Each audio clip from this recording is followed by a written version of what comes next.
Sinai is home to some of the most popular beaches and international tourist destinations that attract millions of tourists every year.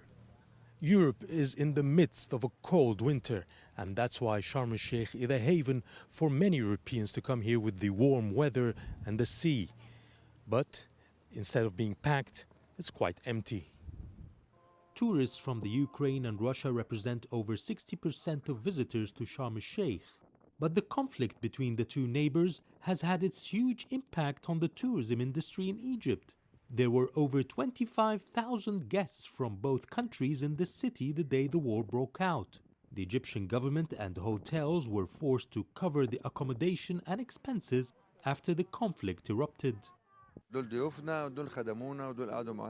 We said the tourists are welcome to remain as our guests until the crisis is over. But when it became prolonged, the embassies of Russia and Ukraine asked for coordination to help the tourists to travel back. The tourists didn't have money left as the transactions were blocked by sanctions which had been imposed, and it became a tough ordeal for them. Now more than 97% of the Russians and Ukrainians who had been stranded left successfully. We met a Russian tourist, one of many unable to travel yet because of restrictions on his country.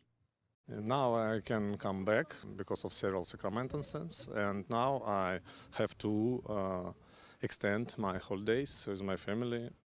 He fears they could run out of money before he can travel back home. Most of the place we have to pay by cash just because of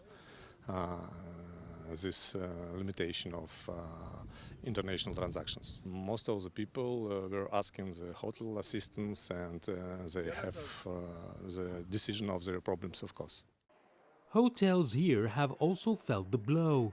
Russians and Ukrainians account for 75% of occupancy rates in most hotels, like Piramiza Hotel Sharm el-Sheikh. Egypt's foreign tourist arrivals dropped by 72% due to the pandemic and has been banking on a fully recovery this year. But now that the tourists have gone, the industry has been left with yet another dilemma on how to recover from the latest crisis.